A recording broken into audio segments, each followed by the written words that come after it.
Assalamualaikum warahmatullahi wabarakatuh. Kami dari kelompok 2 yang beranggotakan saya sendiri, Diana Novita Nirum dengan akhiran NIM 07, Umi Nurjana akhiran NIM 05, Francisca Ramadhani akhiran NIM 08, dan Priasmita Putri Wardati dengan akhiran NIM 09. Di sini kami akan mempresentasikan mengenai desain dan struktur organisasi. Definisi struktur organisasi menurut para ahli. Yang pertama menurut Robin dan Kultur. Struktur organisasi dapat diartikan sebagai kerangka kerja formal organisasi yang dengan kerangka kerja itu tugas-tugas pekerjaan dibagi-bagi, dikelompokkan, dan dikoordinasikan. Yang kedua menurut Handoko. Struktur organisasi didefinisikan sebagai mekanisme-mekanisme formal dengan mana organisasi dikelola. Yang ketiga Gibson. Struktur organisasi adalah pola formal mengelompokkan orang dan pekerjaan. Definisi desain organisasi menurut para ahli. Yang pertama, Ivan Sevik, Kono Paske, dan Metason. Definisi organisasi adalah struktur organisasi tertentu sebagai hasil dari berbagai keputusan dan tindakan para manajer. Yang kedua, menurut Griffin, desain organisasi adalah keseluruhan rangkaian elemen struktur dan hubungan di antara elemen-elemen tersebut yang digunakan untuk mengelola organisasi secara total.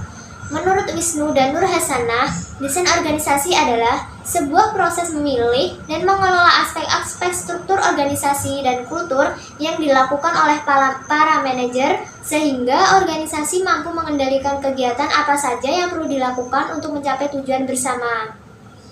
Untuk pengorganisasian, di sini berarti suatu bentuk kegiatan yang mengatur cara kerja, prosedur kerja, dan pola kerja atau mekanisme kerja. Kegiatan tidak dapat dilaksanakan secara berdaya guna dan berhasil kalau tidak diimbangi dengan organisasi yang baik. Tanpa organisasi itu, berarti tidak ada suatu koordinasi, perencanaan, sasaran yang cukup jelas, serta kepemimpinan yang berwibawa, tegas, dan bijaksana.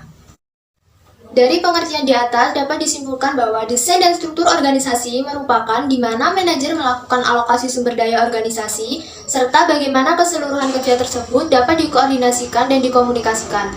Dalam fungsi perencanaan, tujuan dan rencana ditetapkan pengorganisasian rencana tersebut diurunkan dalam sebuah pembagian kerja tertentu. Sebuah struktur organisasi di mana di dalamnya terdapat kejelasan bagaimana rencana organisasi akan dilaksanakan, dikoordinasikan, dan dikomunikasikan. 4 pilar dalam pengorganisasian. 1. Pembagian kerja atau division of work. 2. Pengelompokan pekerjaan atau departmentalization. 3. Penentuan relasi antar bagian dalam organisasi atau hierarki. 4. Koordinasi atau coordination.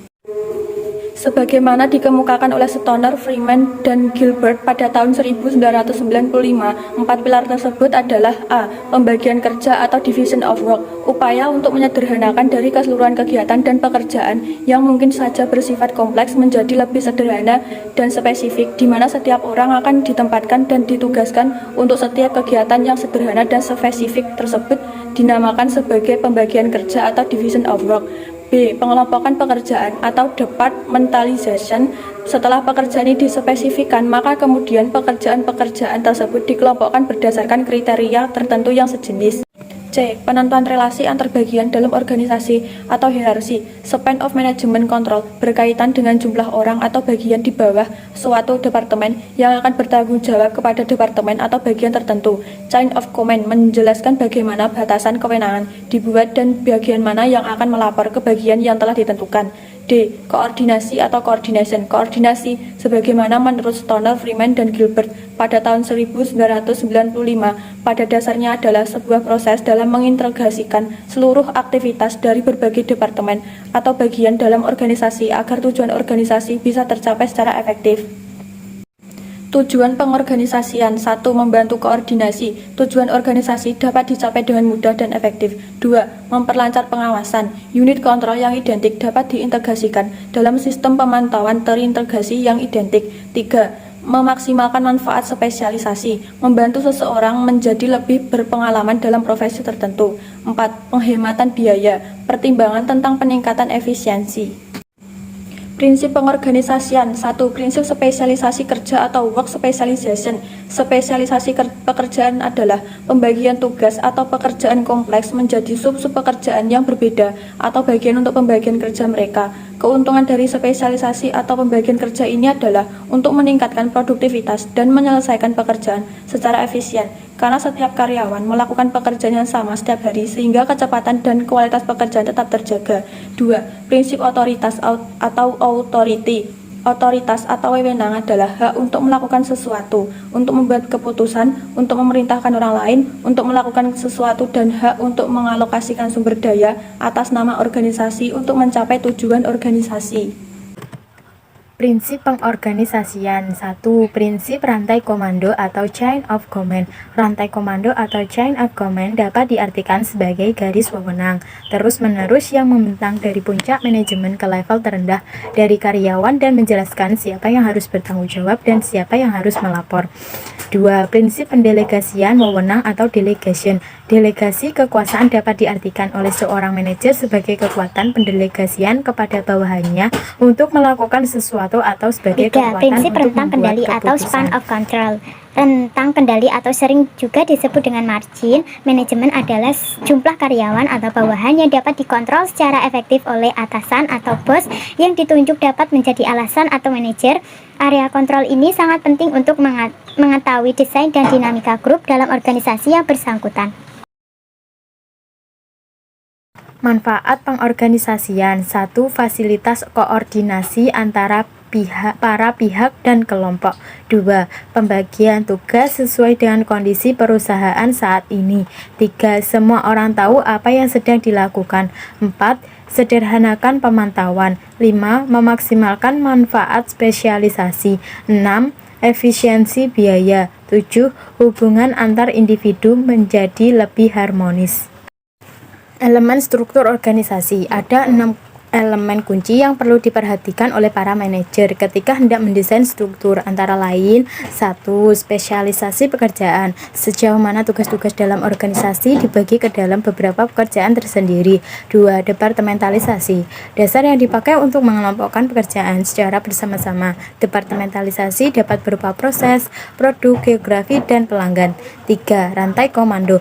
Garis wewenang yang tanpa putus yang membentang dari puncak organisasi ke eselon paling bawah dan menjelaskan siapa bertanggung jawab kepada siapa. 4. Rentang kendali. Jumlah bawahan yang dapat diarahkan oleh seorang manajer secara efisien dan efektif. 5. Sentralisasi dan desentralisasi. Sentralisasi mengacu pada sejauh mana tingkat pengambilan keputusan terkonsentrasi pada satu titik di dalam organisasi. Desentralisasi adalah lawan dari sentralisasi, formalitas sejauh mana pekerjaan-pekerjaan di dalam organisasi dilakukan. Model desain struktur organisasi. Yang pertama, model mekanistis, yaitu sebuah struktur yang dicirikan oleh departementalisasi yang luas, formalisasi yang tinggi, jaringan informasi yang terbatas, dan sentralisasi. Yang kedua ada model organik, yaitu sebuah struktur yang rata, menggunakan tim lintas hierarki dan lintas fungsi, memiliki formalisasi yang rendah, memiliki jaringan informasi yang komprehensif, dan mengandalkan pengambilan keputusan secara partisipatif. Yang ketiga ada model piramid. Model ini dibuat persis seperti piramida. Yang keempat ada model horizontal. Model ini dibuat dengan menarik garis lurus secara horizontal dengan pembagian fungsional masing-masing bersama tugas masing-masing. Faktor-faktor yang mempengaruhi struktur organisasi. Yang pertama, strategi organisasi. Strategi organisasi dibuat sebagai upaya pencapaian tujuan organisasi. Yang kedua, skala organisasi. Organisasi dapat dibedakan skalanya menurut berbagai faktor. Di antaranya adalah jumlah penjualan, pangsa pasar, hingga jumlah tenaga kerja. Yang ketiga, teknologi. Faktor teknologi yang dimaksudkan di sini adalah terkait dengan cara bagaimana sebuah produk dari sebuah organisasi bisnis dihasilkan atau juga dengan cara bagaimana pekerjaan dilakukan. Yang keempat, lingkungan. Lingkungan yang dinamis akan mendorong organisasi untuk selalu menyelesaikan struktur organisasi dengan tuntutan lingkungan yang senantiasa berubah. Beberapa pendekatan dalam proses departementalisasi.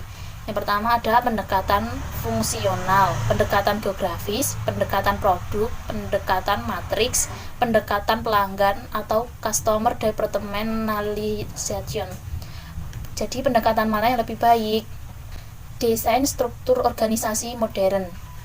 Yang pertama, struktur tim. Struktur tim adalah pemanfaatan tim sebagai perangkat sentral untuk mengordinasikan kegiatan-kegiatan kerja. Organisasi virtual. Organisasi virtual adalah organisasi inti kecil yang menyubkontrakkan fungsi-fungsi utama bisnis secara detail. Yang ketiga, organisasi nirbatas. Organisasi nirbatas adalah sebuah organisasi yang berusaha menghapuskan rantai komando, memiliki rentang kendali tak terbatas, dan mengganti departemen dengan tim yang diberdayakan. Struktur organisasi formal dan informal. Organisasi formal merupakan sistem tugas, hubungan, wewenang, tanggung jawab, dan pertanggungjawaban yang dirancang oleh manajemen agar pekerjaan dapat dilakukan. Faktor yang harus diperhatikan dalam menyusun struktur organisasi adalah: yang pertama, ada wewenang, tanggung jawab, pertanggungjawaban, delegasi, koordinasi. Organisasi informal. Organisasi informal adalah jaringan hubungan pribadi dan sosial yang umumnya tidak dilakukan atas dasar aturan formal. Organisasi informal pada dasarnya dapat melayani 4 fungsi utama. Yang pertama, memelihara dan memperkuat kesamaan norma di antara anggota. Yang kedua, memberi atau menyediakan kepuasan sosial, status, dan rasa aman bagi anggotanya.